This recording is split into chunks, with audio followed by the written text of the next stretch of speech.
இயேசு கிறிஸ்துவில் பிரியமுள்ள சகோதர சகோதரிகளே, அன்னையுடைய அன்பு பிள்ளைகளே, இயேசுவின் இனிய நாமத்தில் உங்கள் அனைவருக்கும் இனிய காலை வணக்கம். இன்று திங்கட்கிழமை. இன்றைய நாள் அருமையான இனிமையான ஆஸ்வதிக்கப்பட்ட நாளாக அமையட்டும். நீங்க எல்லாரும் நல்லா இருக்கணும். ஆண்டவர் ஆலயத்தில் ஒரு கைம்பெண் காணிக்கையிட்டதை பார்க்கின்றார், பாராட்டுகிறார். கைம்பெண்ணுடைய காணிக்கை போற்றுதற்குரியதாக இருக்கின்றது. இப்படித்தான் ஒரு நபர் 2 சூட்கேஸுகளை 2 கரங்களில் வைத்துக் கொண்டு நடந்து சென்றாராம் ஒரு பாலத்தில். அவருக்கு முன்பாக ஒரு ஆட்டோ ரிக்ஷாவில் நிறைய பொருட்களை ஏற்றி தள்ள முடியாத சூழ்நிலையில மேடாக இருப்பதால் அந்த ஆட்டோ ரிக்ஷாக்காரர் கஷ்டப்பட்டு கொண்டிருந்தார். இந்த 2 சூட்கேஸ்களை வைத்திருப்பவருக்கு ஒரு ஆசை, ஐயோ அந்த ஆட்டோ ரிக்ஷாக்கார் கஷ்டப்படுறாரே, இந்த சூட்கேஸை வச்சுட்டு போய் மேலே தள்ளி விடுவோம், அவருக்கு உதவி செய்வோம் என்ற ஆவல் இருந்தாலும் 2 சூட்கேஸ்களும் கீழே வைத்து விட்டு சென்றால் யாராவது எடுத்து சென்று விடுவார்களே என்று ஒரு பயம். வருத்தப்பட்டு கொண்டே வீடு சென்று விட்டார். இன்றைய காலகட்டத்தில் நம்முடைய நிலைமையும் இப்படித்தான். மற்றவர்களுக்கு உதவி செய்ய வேண்டும் என்ற ஆவல், ஆனால் உதவி செய்தால் நாம் ஏதாவது பிரச்சனையில, துன்பத்துல, கஷ்டத்துல சிக்கி தவிப்போமா என்ற ஒரு மனவேதனை. பிரியமான சகோதர சூழலே, ஒரு நாள் ஒரு பெண்மணி தோல் வியாதியால் பாதிக்கப்பட்டு ஸ்கின் அலர்ஜி முறையிட்டு கொண்டிருந்தார். ஃபாதர், இங்கே பாருங்க, எனக்கு என்னன்னே தெரியல, அலர்ஜி ஒரே அரிப்பா இருக்கு, எங்க பார்த்தாலும் புண்ணாகுது, என்ன வியாதினே தெரியல, மாதா தான் காப்பாற்றணும், ஏசப்பா என்னை காப்பாற்றணும் பேசிக்கொண்டிருந்தேன். எனக்கு அருகாமையில் இன்னொரு கிறிஸ்தவ பெண்மணி நின்று கொண்டிருந்தவர், கேட்டுக்கொண்டிருந்தவர் அந்த பெண்மணியை போக விட்டு கேட்டுக்கொண்டிருந்த இந்த பெண்மணி, கிறிஸ்தவ பெண்மணி 3 முறை தூ தூ தூன்னு எச்சு துப்புறாள். நான் கேட்டேன், ஏமா எச்சு துப்புற, தூத்துன்னு துப்புறே, என்ன காரணம் அப்படின்னு. ஐயோ அந்த அம்மா கஷ்டத்தை சொன்னாங்க, அவங்க வியாதியை சொன்னாங்க, அதை நான் கேட்டல, அதனால எனக்கு அந்த வியாதி வந்துடக்கூடாதே, எனக்கு வரக்கூடாது என்பதற்காக 3 முறை நான் தூத்துன்னு துப்புனா அந்த வியாதி, அந்த கஷ்டமும் அந்த பிரச்சனை என்னை விட்டு போயிடும் என்று அந்த பெண்மணி என்னிடம் பதில் சொன்னார்.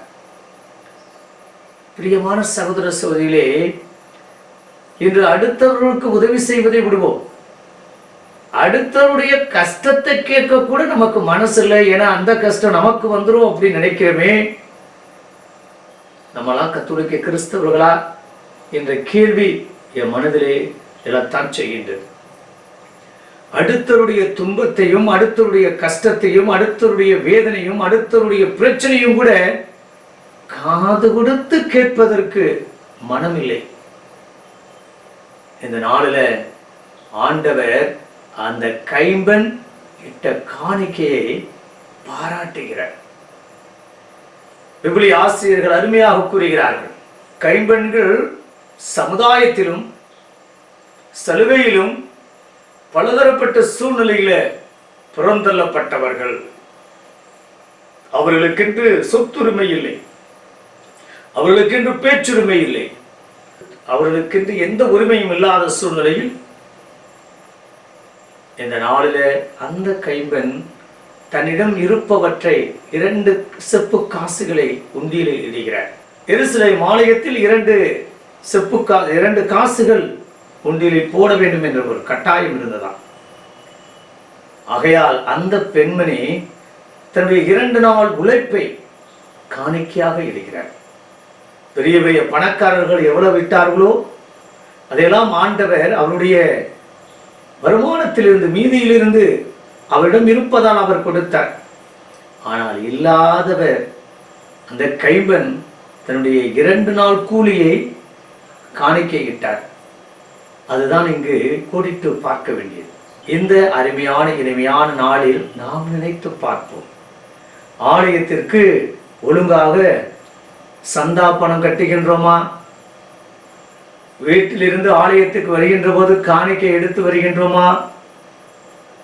அல்லது ஏதாவது திருவிழா வரி என்றால் வரி செலுத்துகிறோமா? அல்லது ஏதோ ஒரு விதத்தில் நன்கொடை கொடுக்க வேண்டும் என்ற சூழ்நிலையில நன்கொடை கொடுக்கின்றோமா? அவர் கொடுப்பார், இவர் கொடுப்பார், இருப்பவர் கொடுக்கட்டும் என்ற ஒரு நிலை. பெரும்பாலும் யாரிடம் பணம் அதிகமாக இருக்கின்றதோ அல்லது யார் பணத்தை வட்டிக்கு விட்டு பெருக்கிக் கொண்டிருக்கின்றார்களோ அவர்களுக்கு சொந்தமும் தேவையில்லை, பந்தமும் தேவையில்லை, கடவுளும் தேவையில்லை.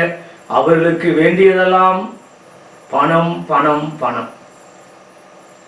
அதற்காக எந்த எக்ஸ்ட்ரீமும் எந்த ஒரு மோசமான நிலைக்கும் செல்லக்கூடிய நபர்களை அன்றாட வாழ்க்கையில் நாம் பார்த்து கொண்டுதான் இருக்கின்றோம். லூக்கா நற்செய்தியாளர் நிறைய இடங்கள்ல பணக்காரர்களை பற்றி அவர் அதிகமாக அவ்வப்போது பேசுகிறார். ஊசியின் காதில் ஒட்டகம் நுழைந்தாலும் பணக்காரர் விண்ணகத்தில் நுழைவது மிக கடினம் என்று கூட லூக்கா நற்செய்தியாளர் பேசுகிறார். இப்படியாக இந்த நாளில் இந்த கைம்பெண் கொடுக்கக்கூடிய காணிக்கை ஆண்டவர் ஆசீர்வதிக்கிறார் என்று ஆலயத்தில் பார்க்கின்றோம். ஒரு சில இடங்களில் சத்தமில்லாமல் காணிக்கையிடவும். சத்தமில்லாத காணிக்கையிடவும் என்றால் என்ன அர்த்தம்? நாணயங்களை போடாதீர்கள், ரூபா நோட்டுகளை போடுங்கள். ஒரு சில இடங்கள்ல நாம் பார்க்கின்றோம், கிழிஞ்ச நோட்டையும் ஆகாத போகாத இந்த செல்லாத நோட்டுகளையும் காணிக்கையிடக்கூடிய பழக்கம் எத்தனையோ இடங்களில் இருக்கத்தான் செய்கின்றது. அது மட்டுமல்ல, காணிக்கைக்கு பழங்கள் வாங்கி தருகின்றார்களே, அது எனக்காவது நல்ல பழங்களை வாங்கி தருகின்றோமா? ஆலயத்துக்கு கொடுப்பது தி பெஸ்டாக இருக்க வேண்டும். அந்த பெண்மணி தன்னிடம் இருப்பது 2 நாள் கூலியை கொடுத்தார், தி பெஸ்ட் கொடுத்தார். ஆபேலுடைய காணிக்கை தி பெஸ்ட் ஆட்டுக்குட்டியை ஆபேல் ஆண்டவருக்கு கொடுத்தார். ஆபிரகாம் தன்னுடைய ஒரே மகன் ஈசாக்கை பலியாக கொடுக்க முன் வந்தார். தி பெஸ்டையும் தி ஒன்லி ஒன்னையும் அல்லது என்னுடைய உழைப்பையும் நான் முழுமையாக அர்ப்பணிப்பேன். அதைத்தான் ஆண்டவர் இங்கு பாராட்டுகிறார். நீ எவ்வளவு கொடுக்கின்றாய் என்பது முக்கியமல்ல, என்ன மனநிலையோடு கொடுக்கின்றாய் என்பதுதான் முக்கியம். ஆகையால் அந்த ஆசீர்வாதத்தை பெற இணைந்து ஜெபிப்போமா? பரலோகத்தந்தையே இறைவா, இந்த அருமையான இனிமையான நாளுக்காக உமக்கு நன்றி. இதோ நாங்கள் நல்ல மனதோடு காணிக்கை இடக்கூடிய, இதோ கடவுளுக்கு கொடுப்பதை கடவுளுக்கும் அரசுக்கு கொடுப்பதை அரசுக்கும் கொடுக்கக்கூடிய அந்த மனப்பக்குவத்தை கொடுத்து ஆசீர்வாதத்தால் நிரப்பும்படி இதோ எங்களால் எந்த அளவிற்கு முடிந்த அளவிற்கு பிறருக்கு உதவி செய்ய முடியுமோ அந்த அளவிற்கு உதவி செய்து நற்பயன்களோடு நற்பேரோடு என்றும் வாழ கிருபை தரும்படி எங்கள் ஆண்டவராகிய இயேசு கிறிஸ்துவின் நாமத்தில் ஜெபிக்கிறோம் நல்ல பிதாவே. ஆமென்.